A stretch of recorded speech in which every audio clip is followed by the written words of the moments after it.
materi yang kedua itu tuh adalah bahan antar sel dan juga jaringan ikat. Jadi emang materi hari ini tuh agak banyak. Oke, jadi langsung aja aku mau menjelaskan tentang pewarnaan dan sel. Jadi sebelum kita tuh melihat ya, sebelum kita tuh bisa melihat di bawah mikroskop semua preparat histologi itu ada beberapa hal yang perlu dipersiapkan gitu untuk membuat preparat histologi ini. Jadi ini kan sudah dijelaskan juga ya di kelas sama Dokter Eka, tapi nggak apa-apa, aku review sedikit. Jadi yang pertama untuk membuat sediaan histologi itu kita step pertama yang harus kita lakukan itu adalah mengumpulkan spesimen atau mengoleksi sampel itu. Nah, jadi sampel itu atau spesimen itu tuh diambil dari hewan yang sudah mati gitu ya. Maksimal itu adalah 4 jam setelah kematian. Kenapa? Kenapa harus 4 jam? Kenapa nggak boleh lebih dari 4 jam? Itu tuh untuk mencegah terjadinya autolisis. Tuh. Selanjutnya, setelah dikumpulkan, maka akan masuk ke tahapan fiksasi. Jadi fiksasi ini tuh menggunakan larutan formalin 10%. Fungsinya itu untuk apa? Fungsinya itu yang pertama untuk menghentikan terjadinya perubahan setelah kematian itu, terus kemudian bisa membunuh juga agen-agen penyakit. Tuh. Terus berikutnya masuk ke tahapan dehidrasi. Jadi di tahapan dehidrasi ini sampelnya itu akan dimasukkan ke dalam larutan alkohol dengan konsentrasi yang meningkat secara gradual gitu. Jadi dari apa namanya alkohol kadar 70% terus naik sampai alkohol absolut. Tuh. Terus selanjutnya masuk ke tahapan clearing. Jadi di tahapan clearing ini si jaringan ini akan dimasukkan ke dalam larutan silol. Terus kemudian akan masuk ke tahapan embedding. Jadi embedding ini dia menggunakan parafin gitu. Jadi si apa namanya irisan jaringannya itu dimasukkan ke dalam parafin. Setelah itu dituangkan ke dalam cetakan.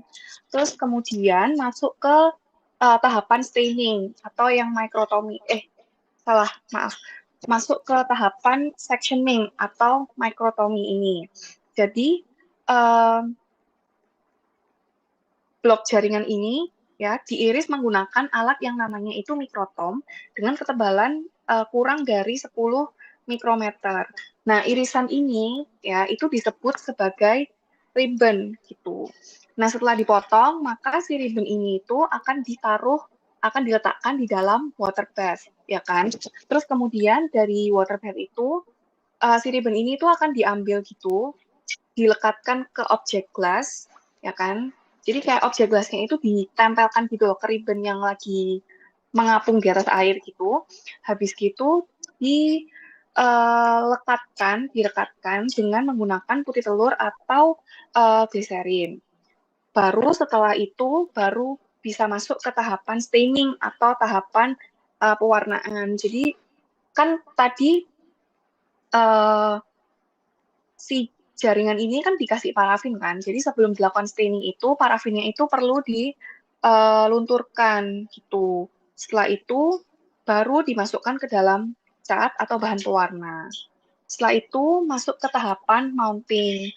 Jadi di tahapan mounting itu tujuannya itu untuk menghilangkan kelebihan cat dengan menggunakan air. Terus juga nantinya dia itu akan dimasukkan lagi ke dalam alkohol dengan konsentrasi yang semakin menurun gitu. Kemudian terakhir sediaannya itu ditutup dengan cover glass yang dilekatkan dengan entelan. Baru setelah itu bisa dilihat menggunakan mikroskop. Tuh. Sampai sini ada yang ditanyakan. Sama kalau misalkan aku kecepatan, bilang aja ya. Atau ada yang minta diulang kayak gitu. Aman kan? Oke, lanjut. Jadi hari ini kita akan belajar tentang macam-macam pewarnaan histologis. Jadi ini ada beberapa macam pewarnaan. Contohnya itu adalah hematoxylin eosin, kemudian Mallory-Azan, Verhoeven-Giesen, kemudian ada periodic acid shift, ada osmic acid, silver impregnation, dan juga pewarnaan Wright, yang nantinya itu akan dijelaskan lebih lanjut. Oke. Jadi yang pertama ini itu adalah hematoxylin eosin. Jadi hematoxylin eosin itu adalah pewarnaan yang sering digunakan gitu untuk membuat sediaan histologis. Oleh karena itu dia juga disebut sebagai pewarnaan rutin gitu. Jadi dia tuh kayak apa ya? Kebanyakan sediaan histologis itu diwarnai menggunakan pewarnaan hematoxylin eosin ini. Jadi hematoxylin eosin itu akan mewarnai, jadi dengan pewarnaan hematoxylin eosin itu, nanti intisalnya itu akan tercat menjadi berwarna biru karena hematoxylin, sedangkan komponen-komponen sel lainnya seperti misalkan sitoplasma, kemudian mitokondria, granul sekretoris, dan juga sabut-sabut kolagen itu akan tercat berwarna merah. Tuh. Terus kemudian kalau misalkan menggunakan pewarnaan HE, sel goblet, ya sel goblet itu kan polisakarida, itu dia akan berwarna bening, jadi nggak tampak. Jadi kayak gini nih, ini tuh adalah sel goblet yang kayak bening-bening ini. Karena hematoxylin eosin itu dia nggak bisa mewarnai bahan-bahan gula atau polisakarida. Terus juga hematoxylin eosin itu nggak bisa mewarnai jaringan lemak. Sehingga nanti kalau misalkan ada lemak, itu akan tampak putih gitu, kayak sebagai ruangan yang putih, atau kita biasa sebutnya itu lipid droplets. Oke, masuk ke pewarnaan berikutnya. Ini adalah Mallory-Azan. Jadi, Mallory-Azan ini adalah pewarnaan khusus yang digunakan untuk mewarnai sabut-sabut kolagen. Gitu. Jadi, dengan menggunakan pewarnaan Mallory-Azan ini, sabut kolagennya itu akan berwarna biru. Sedangkan inti selnya itu akan tercat merah atau jingga. Tuh, jadi kayak kebalikan gitulah sama si hematoxylin eosin. Tuh.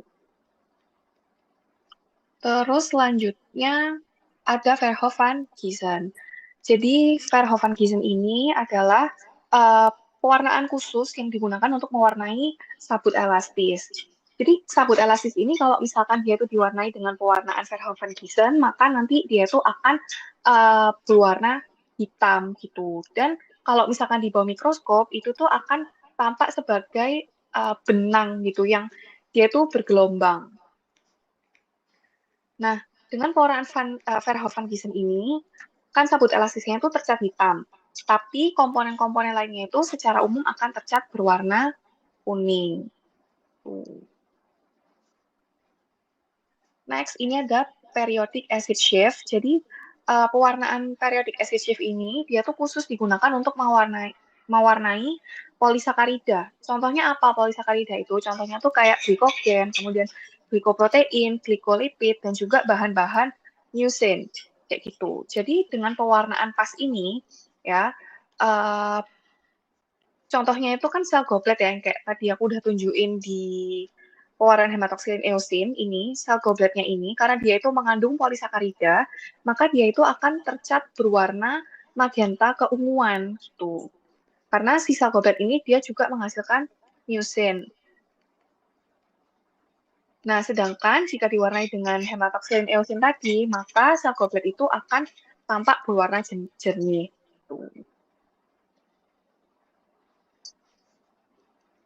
Terus next-nya ini adalah asam osmik.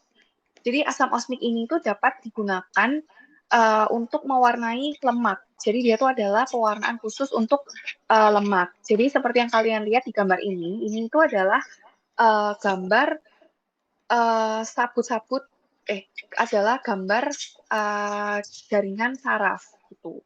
Kemudian yang hitam-hitam ini itu adalah selubung mielin yang melapisi sel sarafnya, gitu, yang melapisi sabut sarafnya. Terus gambar yang di bawah ini itu adalah jaringan lemak, ya, atau jaringan adiposa. Jadi kalau misalkan dengan asam osmik ini jaringan lemak itu akan terlihat kayak bola-bola berwarna hitam gitu, bola-bola lemak berwarna hitam.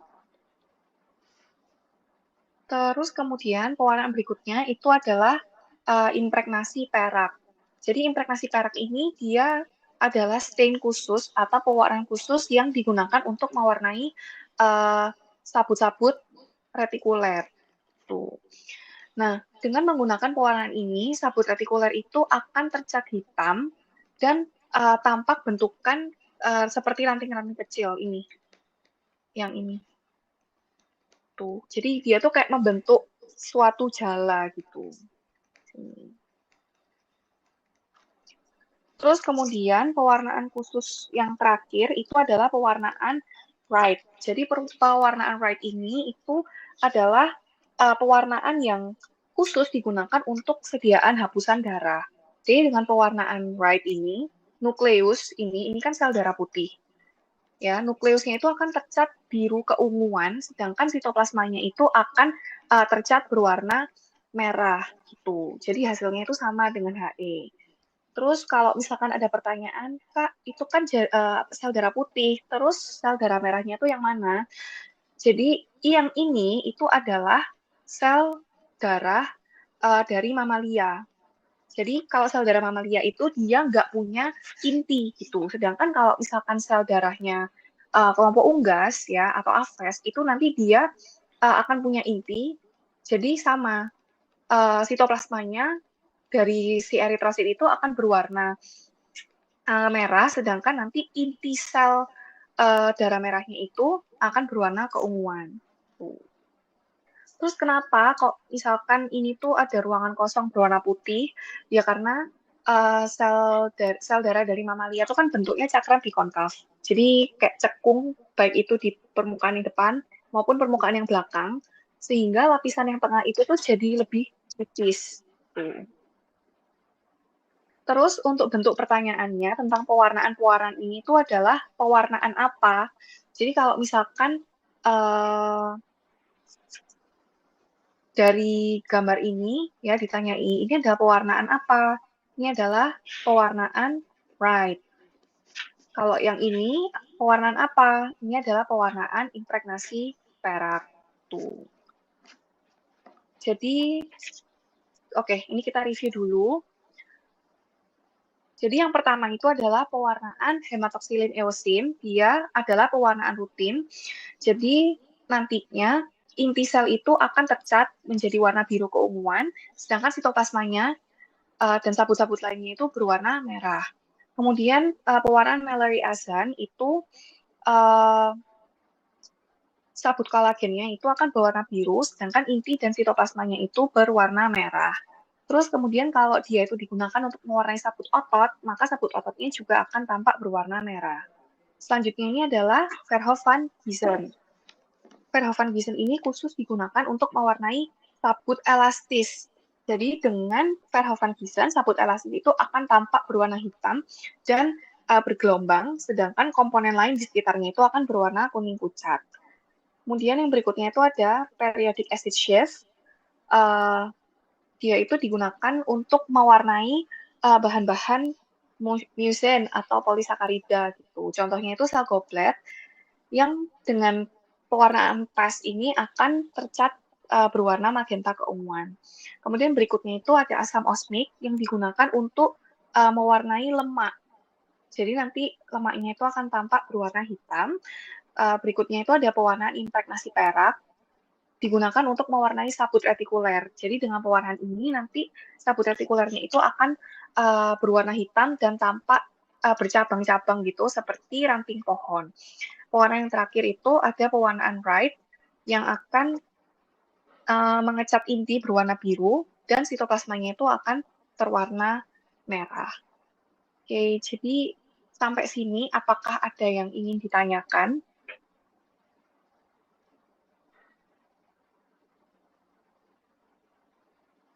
Permisi Kak, mau nanya. Mm-mm. Ada kemungkinan nggak Kak kalau pas waktu pewarnaan itu kan contohnya di HE, inti selnya itu kan biru keunguan. Ada nggak Kak kalau inti selnya itu nggak berwarna biru keunguan kayak lebih ke arah gelap banget gitu, itu bisa terjadi nggak Kak? Bisa, hal-hal kayak gitu bisa terjadi.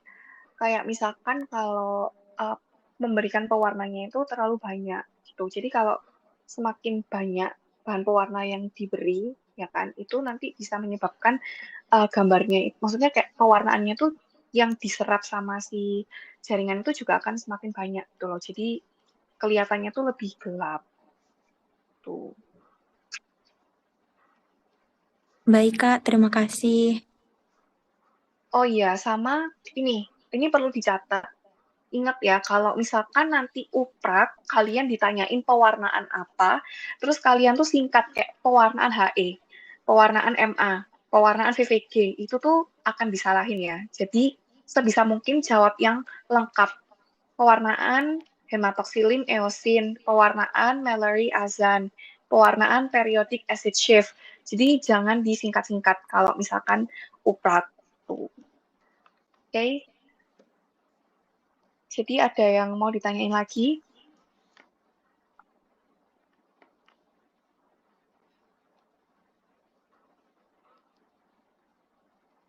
Aku hitung mundur ya. 5, 4, 3, 2, 1. Oke, jadi kita sekarang masuk tentang sel. Jadi aku mau ngejelasin sedikit ya tentang sel. Sel itu adalah unit terkecil gitu ya, yang menyusun suatu jaringan tubuh gitu. Jadi dari tubuh kita sendiri maupun tubuh hewan itu dia tersusun atas jutaan sel yang nantinya membentuk jaringan. Kemudian dari jaringan ini itu akan membentuk organ itu.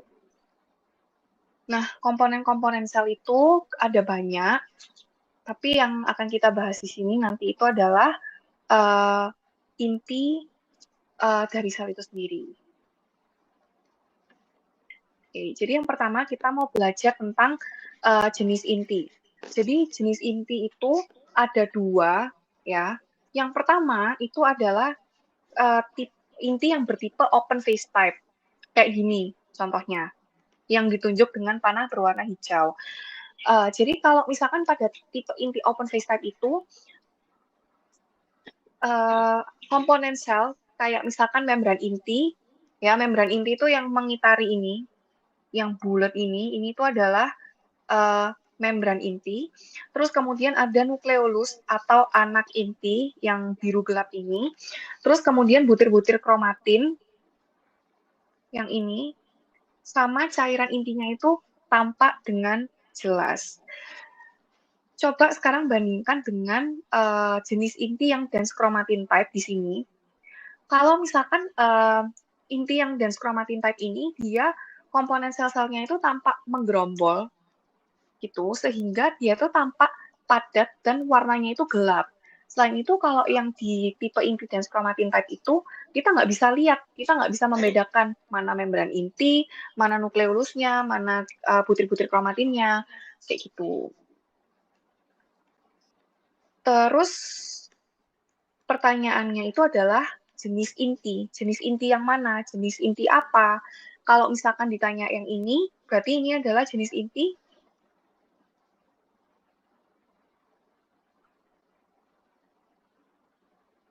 Ini adalah jenis inti open phase type. Kalau misalkan yang ini adalah jenis inti. Dan chromatin Oke. Kalau misalkan aku tanya bentukan yang ditunjuk adalah Inti sel Kak. tuh. Jadi kalau ditanya ini bentukan yang ditunjuk ini adalah inti sel. Kalau yang ini bentukan yang ditunjuk anak inti sel. Anak inti sel. Oke. Kalau misalkan di tipe dense chromatin type, apakah bisa dibedakan antara membran inti, nukleolusnya? Tidak. Tidak. Tidak. Kalau misalkan ditanya ini, kayak seluruh struktur Yang melingkar ini apa Membran jawabannya? inti. Membran inti. Membran Oke. inti, Kak. Jadi ini ya, kalau misalkan diperbesar itu kayak gini, open phase type itu benar-benar kelihatan gitu. Jadi ini adalah satu inti sel dengan satu anak inti atau nukleolus. Kemudian dia itu ada ini tampak membran intinya dan tampak butir-butir kromatidnya. Gitu. Sedangkan kalau misalkan tipe inti yang dense chromatin type, dia tuh kelihatan banget kalau intinya itu tuh memadat gitu. Jadi dia itu tampak lebih gelap. Oke, next kita akan belajar tentang keadaan inti. Jadi keadaan inti ini dia ada 3 ya, ada karyopignotis, karyoreksis dan karyolisis. Jadi 3 keadaan ini itu adalah suatu proses dari degenerasi inti gitu. Jadi contohnya di gambar ini itu adalah jaringan sebasea, adalah kelenjar sebasea. Jadi kelenjar sebasea itu dalam menghasilkan sekret ya, kelenjar sebaseus itu kan kelenjar minyak. Sekretnya itu adalah sebum atau minyak. Jadi untuk menghasilkan sekret, dia itu harus mengalami degenerasi inti dulu gitu. Yang nantinya itu kalian akan pelajari di pertemuan berikutnya. Jadi yang pertama, keadaan pertama, jadi dalam suatu inti sel itu dia mengalami degenerasi, yang pertama kali terjadi itu adalah karyopignotis. Jadi di karyopignotis itu intinya itu tampak padat, terus kemudian itu lebih kecil daripada sel yang normal dan dia tuh warnanya gelap. Coba ya, ini kalian lihat, ini tuh kan kelihatan kayak kecil, terus bener-bener padat dan gelap gitu yang ditunjuk sama panah hijau ini. Terus berikutnya, setelah karyopignotis, dia itu akan mengalami karyoreksis. Jadi inti yang sudah memadat tadi itu akan pecah gitu. Akan terpecah menjadi butiran-butiran yang dia itu lebih kecil. Nah, setelah mengalami reksis, dia itu akan mengalami karyolisis. Seperti namanya lisis, jadi nanti intinya itu hilang gitu. Jadi di sini, di satu sel itu, kalian nggak bisa melihat intinya lagi. Kayak gini, ini udah kosong. Tuh. Jadi degenerasi inti itu dia bisa biasanya terjadi pada saat, Jadi degenerasi inti itu bisa terjadi ketika adanya kerusakan jaringan ya, akibat nekrosis kayak gitu, atau yang tadi saat kelenjar holokring ini menghasilkan sekret. Jadi ini adalah gambaran skematis dari keadaan inti. Kalau misalkan karyopignotis, dia tuh tampak kalau intinya tuh benar-betul padat gitu. Terus kalau karyoreksis, intinya tuh pecah kayak gini menjadi serpihan-serpihan kecil, dan karyolisis itu intinya melarut. Jadi itu hilang. Oke. Jadi bentuk pertanyaannya itu adalah inti dalam keadaan, kalau misalkan aku tanya ini, intinya dalam keadaan apa ya? Karyopignotis. Oke. Kalau misalkan ini, Karyoreksis. oke. Kalau misalkan yang di sini, Karyolisis. oke. Oke. Jadi berikutnya kita akan belajar tentang bentukan. Ya, ternyata aku udah bahas ini tadi, tapi nggak apa-apa. Kita ulang. Jadi kalau misalkan yang panah biru ini, ya kalau misalkan ditunjuknya itu di luar, bentukan apa ini? Ini adalah bentukan nukleus. Nukleus itu atau anak inti itu, dia tampak sebagai suatu bentukan yang bulat, atau biasanya itu lonjong. Terus biasanya dia itu terletak di tengah gitu. Dan dia itu punya anak inti yang jumlahnya itu 1 atau 2. Tuh. Tapi pada beberapa sel kadang bisa lebih. Terus kemudian yang di tengah ini, yang panah ungu ini adalah nukleolus atau anak inti. Tuh. Jadi kan di preparat ini tuh menggunakan pewarnaan apa ya kira-kira? Hematoxylin eosin. Hematoxylin eosin. Oke. Terus Kenapa ini adalah pewarnaan hematoxylin eosin? Karena intinya intinya Buka biru ungu. atau bukan. Oke, selain inti berwarna biru gelap, komponen lainnya itu Sitoplasmanya warnanya merah keunguan. oke. Itu. Nah, jadi karena preparat itu menggunakan pewarnaan hematoxylin eosin, jadi nukleolusnya itu tampak berwarna biru gelap gitu. Terus kemudian dia tuh letaknya biasanya eksentris. Eksentris tuh letaknya tuh di tengah gitu, di dalam inti. Tapi kadang-kadang juga ada inti yang, anak inti ini, si nukleolus ini yang letaknya tuh nggak benar-benar di tengah. Ada. Jadi bentuk pertanyaannya itu adalah bentukan yang ditunjuk. Oke. Aku mau tanya, kalau ini apa bentukan yang ditunjuk adalah? Nukleus. Kalau yang ini bentukan ditunjuk adalah Nukleus. jenis intinya adalah Open phase type. ini adalah bentukan Nukleus. jenis intinya. Dense chromatin type. Oke. Kemudian berikutnya kita mau belajar tentang bentukan artefak. Jadi bentukan artefak itu apa? Bentukan artefak itu adalah bentukan-bentukan atau struktur-struktur yang seharusnya itu tidak ada di sediaan histologis. Kenapa bisa terbentuk artefak? Ya, faktor utamanya itu adalah karena adanya kesalahan dalam pembuatan preparat. Jadi, yang pertama itu adalah bentuk artefak kotoran ini.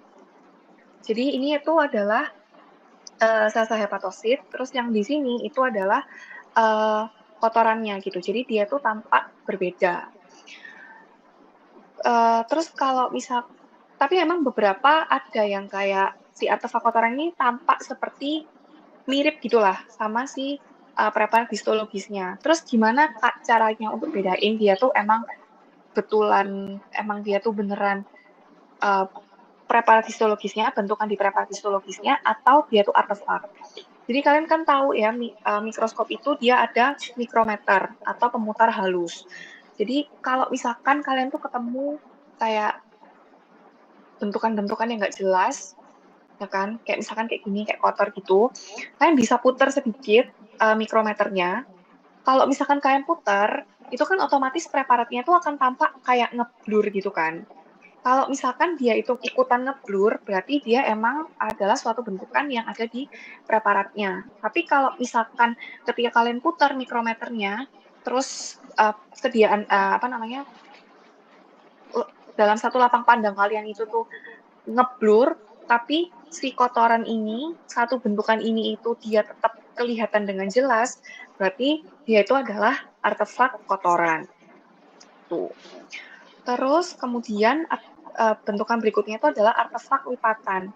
Kayak gini. Jadi yang ini tuh adalah bagian yang terlipat. Jadi seharusnya dia itu kayak lebih naik gitu. Paham nggak maksudku? Jadi kayak ribbon-nya itu yang tadi, itu dia itu dalam proses pembuatannya dia terlipat gitu, sehingga terbentuklah artefak lipatan ini. Terus kemudian ada artefak robekan. Tuh, jadi harusnya bentuk ini itu dia menyatu gitu antara lapisan yang atas dengan lapisan yang bawah ini. Tuh. Kenapa bisa timbul artefak robekan? Ya, karena tadi ribbon yang digunakan itu sobek. Tuh. Terus bentuk pertanyaannya itu adalah bentukan yang ditunjuk. Tuh. Jadi bentukan yang ditunjuk adalah artefak lipatan. Bentukan yang ditunjuk adalah artefak kotoran. Bentukan yang ditunjuk adalah artefak robekan. Tuh.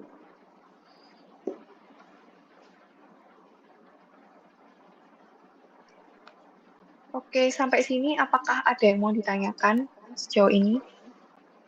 Itu Kak, cara mudah untuk membedakan karyopiknotis sama dance chromatin type.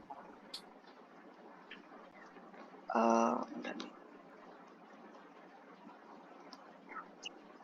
Oke, jadi kalau misalkan karyopiknotis itu kan intinya tuh dia emang tampak memadat ya kan. Dia tuh emang jadinya tuh kayak kecil gitu. Dan untuk membedakannya tuh biasanya dalam suatu usia histologis itu akan tampak inti lainnya dalam keadaan yang berbeda-beda. Tuh. Jadi kalau misalkan di sini itu ada karyopiknotis, nah biasanya di apa namanya sel-sel sekitarnya tuh dia juga mengalami degenerasi inti gitu. Entah dia itu dalam fase karyoreksis atau bisa juga dalam fase karyolisis. Tuh. Tapi kalau misalkan si dance chromatin type itu ya udah itu kalian lihat sel-sel di sekitarnya. Biasanya itu bakalan sama aja sih. Maksudnya kalau di sini tuh dance chromatin type di satu preparat ini tuh dance chromatin type, di sekitarnya tuh akan ada banyak ini sel-sel dance chromatin type lainnya dan kayak bedakan, coba diperhatiin bentuknya ini keadaan intinya yang di sini yang mengalami karyoreksis, karyolisis sama yang ini yang intinya tuh dance chromatin type. Jadi di sekitarnya itu kalau misalkan inti dance chromatin type nggak bakalan ada inti-inti yang mengalami degenerasi. Maksudnya kayak ya mungkin ada gitu, cuman kemungkinannya itu kecil. Tuh. Apakah sudah menjawab? Sudah jelas Sudah atau Kak, ada yang perlu dijelaskan lagi? sudah jelas. Oke. Apakah ada yang mau ditanyain lagi lainnya? Mau tanya Kak, kalau buat bedain bentukan yang asli sama kayak penggumpalan warna itu gimana Kak? Kan masuk artefak juga ya Kak? Oh, oke. Jadi biasanya kalau artefak itu ya kayak tadi, artefak itu tuh kalau misalkan dia itu cuman pewarnaannya aja yang emang kayak tebel gitu, ketika kamu puter mikrometernya, dia itu akan ikutan ngeblur. Tapi kalau misalkan artefak kotoran itu, ya ketika misalkan proses pewarnaannya udah selesai gitu, terus tiba-tiba dia kena kotoran. Jadi kayak misalkan ini ya, ini kan jadi warnanya kan mirip-mirip gitu. Ketika kalian itu taruh di bawah mikroskop, terus kalian tuh putar mikrometernya, prepar histologisnya itu tuh harusnya akan ngeblur gitu. Jadi kalau misalkan dia itu bagian dari si preparat ini, dari preparat yang sama, ketika kalian putar apa namanya mikrometernya, maka bentukan ini tuh juga akan ikut ngeblur gitu loh. Kalau misalkan dia bukan artefak ya. Tapi kalau misalkan dia tuh warnanya lebih gelap, karena memang dia tuh artefak, atau misalkan dari satu ribbon itu, setelah semua prosesnya selesai, terus tiba-tiba dia kena kotoran. Nah, ketika kita pakai mikroskop, terus habis gitu mikrometernya itu kita putar, si artefak kotoran ini tuh nggak akan ikut ngeblur gitu loh. Jadi artefak kotoran ini tuh akan tetap tampak dengan jelas. Apakah sudah jelas? Maksudnya gini Kak, misal kayak ada bentukan karyopiknosis gitu ya Kak. Terus kan ada kayak bagian dari preparat itu cuma ada kayak penebalan warna, tapi itu bukan ini, bukan bagian dari selnya, memang warnanya tebal gitu. Soalnya kemarin waktu praktikum ada yang gitu Kak. Itu gimana? Maksudnya bentar. Jadi kayak dia tuh di satu preparat, terus cuman pewarnaannya aja yang lebih tebel. Iya, kata kakaknya gitu. Ini pewarnaannya aja yang emang tebel gitu Kak. Kalau seperti itu, kalau cuma masalah pewarnaan lebih tebal itu harusnya nggak bermasalah sih, harusnya nggak dihitung sebagai artefak kotoran. Gitu.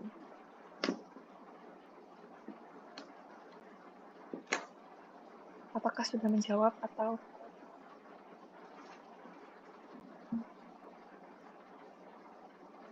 Kalau buat bedanya sendiri gimana Kak? Soalnya kan ada yang kayak pewarnaannya agak mirip-mirip gitu loh Kak. Apakah ada yang membedakan? Membedakan antara pewarnaan yang ketebalan sama artefak.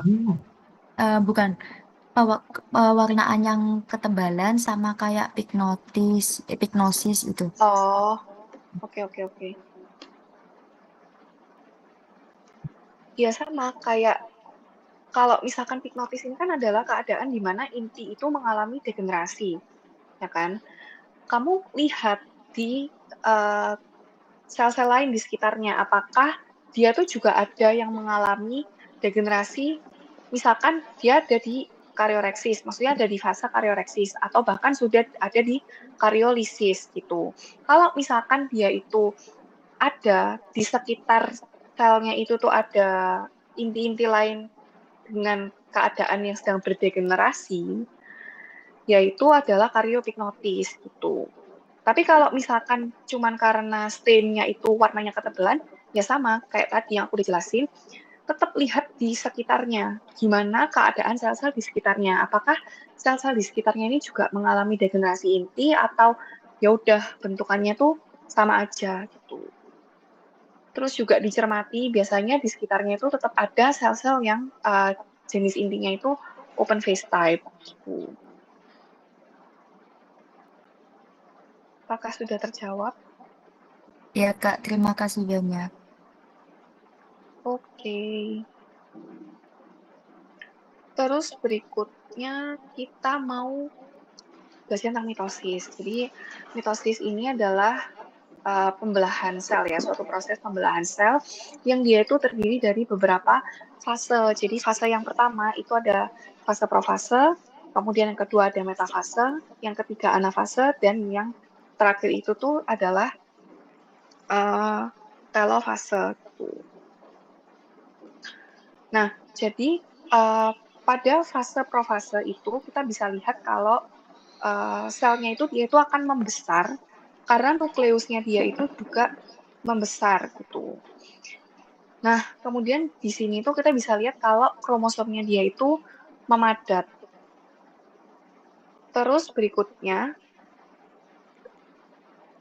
masuk ke fase metafase itu. Jadi fase metafase itu ini kan ada benang-benang spindle ya. Dan yang di tengah ini adalah benang kromosom yang berpasang-pasangan dan dia itu akan menempatkan diri di bidang ekuator gitu, akan menyusun diri itu di tengah gitu, jadi kayak membuat suatu garis di tengah. Terus kemudian dari metafase itu masuk ke proses anafase gitu. Jadi di proses anafase ini kromatid ya itu dia akan memisahkan diri ke dua arah yang berlawanan. Jadi satu arahnya ke kiri, satunya arahnya tuh ke kanan. Tapi benang-benang spindle-nya ini masih ada gitu, yang ini. Terus berikutnya setelah anafase kita masuk ke fase telofase. Jadi di fase telofase ini tuh akan terbentuk dua inti sel. Kemudian karena inti selnya itu ada dua, maka nanti membran sel itu juga akan terbentuk gitu.